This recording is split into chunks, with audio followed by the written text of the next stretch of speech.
Why does opening your heart again feel so threatening after a heartbreak? And what is your brain trying to protect you from when it resists vulnerability? Why can trust feel so difficult after betrayal or abandonment? And why does healing actually require trusting yourself more than trusting others? See, you're not afraid of opening your heart.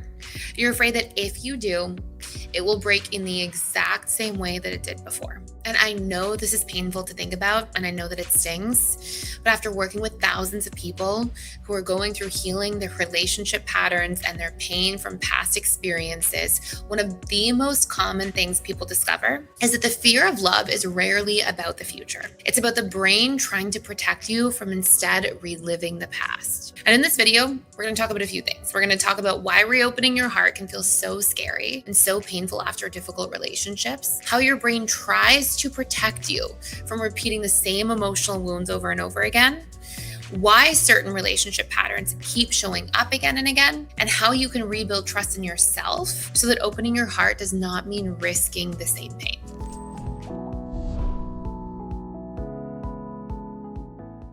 Here's the first of 4 things I really want to take you through. Number 1, your brain obviously remembers how the pain of the last heartbreak felt. When people say things like they're too afraid to love again, what they're usually describing is a subconscious mind and nervous system that remembers how painful the last experience was.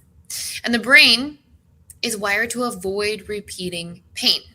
You see, we all go through life and we see our experiences through a filter of the past. If you take 2 men, for example, Tom and Bob, and they're going into a giant networking event, and they both are heading to open the doors of this networking event. And as they do, they both open the doors to a room entirely full of 300 women. There's not another man in sight. Tom is going to have a different experience than Bob if they had different childhoods or backgrounds. For example, let's say Tom grew up where he was super close to his sisters, his mother. He had great relationships with the women around him, had lots of female friends growing up. He's going to open the doors to that networking event and maybe be happy or excited or interested in going and chatting to everybody. But let's say Bob didn't have a good relationship with his mother, always fought with his sisters, really struggled to relate to and connect to females from his upbringing or entire adult life even, conditioned by his upbringing. He's going to open the exact same doors, be in the exact same objective experience, and have a totally different emotional output. And that's because we don't see reality as objective reality. We all see reality through a filter of our past. And the filter of your past is based on the conditioned beliefs and fears that you acquired because of the experiences that you had. And so one of the first things you have to understand here about heartbreak is that it's not about having a broken heart. Why does one person go through heartbreak and then go and get into a new relationship unscathed a few years later or a few months later? Whereas one other person goes through heartbreak and closes down their heart and doesn't want to let anybody in for years and sometimes even decades. Well, the difference is because of the subjective interpretation. So this starts by you asking yourself on this very first point here, if you open your heart again, what do you make it mean about you, or what are you so afraid will happen?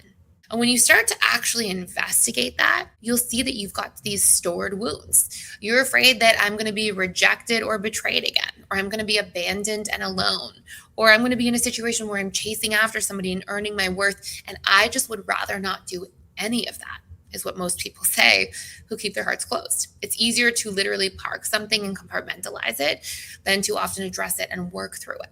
And this brings me to the second point here, which is that emotional pain will always create protective patterns, part of how our subconscious mind and nervous system adapt to situations. And this means that when betrayal or heartbreak happen, your mind starts building protective strategies designed to prevent you from going into a space where you could experience that same emotional wound. But sometimes those strategies create new challenges instead, both in relationships and in your life as a whole. So I want to ask you, that fear that you have, if you open your heart, what are you so afraid will happen, like we just talked about? I want you to get really clear on what that is. Is it the fear of being abandoned or betrayed or rejected or alone? And when you start to recognize what that fear is, I'm curious, what kinds of coping mechanisms have you adopted so far? Whenever you feel that fear arising, that fear of betrayal, what do? Maybe in the fear of betrayal, you see yourself become super suspicious or ice everybody out. Maybe in the fear of rejection, you're like, let me reject somebody else before I could ever get rejected. And maybe you even feel like the idea of attraction and connection almost feels like a threat. Or maybe if you're afraid of being abandoned, you find yourself clinging so strongly to people around you and then realizing that that pushes people away. Or if you're a fearful avoidant, perhaps you feel this fear of abandonment and you're like, I don't want to feel like you could abandon me and hurt me. So I'm going to push you away early too.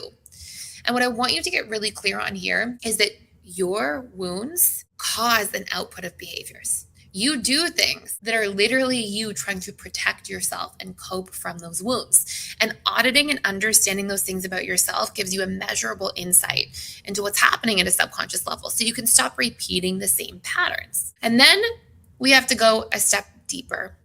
If you really want to do some in-depth healing around these things, we have a codependency and enmeshment course that you can check out fully for free and actually keep for life. It's valued at $250. That course will really help you if you struggle with emotional overfunctioning, if you struggle with keeping your boundaries, honoring your truth, not self-silencing. The course will really go into all of the reasons why this happens and what you can do instead. And I'll put the link for free for you below. Exactly the things that you are so afraid of happening in relationships with other people, you are usually the first person to do that thing to yourself. Let me explain. One of the most frustrating experiences that people have is realizing that even when they try to choose differently and not be so afraid to let people in, they still find themselves in relationships that feel strangely familiar. And that's because this pattern usually has a much deeper psychological reason behind it. So I want you to take that fear of rejection idea. And maybe you're so afraid of rejection, but the first thing I think of when I hear that is that I want to ask you, well, what are all the ways you reject yourself? Because people are not afraid of rejection unless they're rejecting themselves first. If you're so afraid of betrayal, what are all of the ways that you betray yourself? Maybe you don't speak up about your needs, or you don't actually set boundaries with anybody, or you people please yourself into oblivion. All of these things are forms of self-betrayal. If you're so afraid of being abandoned, you're probably the person who abandons yourself the most by not actually taking up space and sharing your feelings, not letting people know that they hurt you or affected you, and just grinning and bearing it and going through life doing that at the expense of your truth. See, all of the patterns and themes that we carry within us that we are so afraid of people doing to us are always the things that we do to ourselves the most. And that's why it's a part of your conditioning. It's a part of your subconscious comfort zone. And actually, until you change that, you'll always be attracted to that in other people, attracted to people who will mirror that back to you. And this is because your conscious mind is responsible for roughly 3 to 5% of all of your beliefs, your thoughts, your emotions, and your actions, whereas your subconscious mind is 95 to 97%. So you can get into dynamics and situations where you consciously say, I want the emotionally available person. I want the person who's going to be there for me and not betray me or abandon me. Or I want the person who's going to be so accepting of me and never make me feel rejected. But until you become that to yourself first, your subconscious mind is literally going to be attracted to and wanting to invest in people who are going to keep making you feel betrayed or rejected or abandoned, because your conscious mind wants those things, but your subconscious mind wants what's familiar. It equates it to safety and thus survival.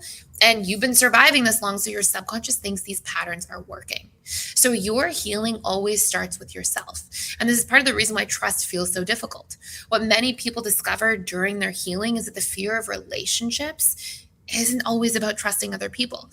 Often, it's instead about learning how to trust your own boundaries, your own choices, and your own instincts again. And when you actually get back in touch with your gut and you honor your truth and you honor those aspects of your life, that's when everything starts to change. So what changes when you start healing the pattern?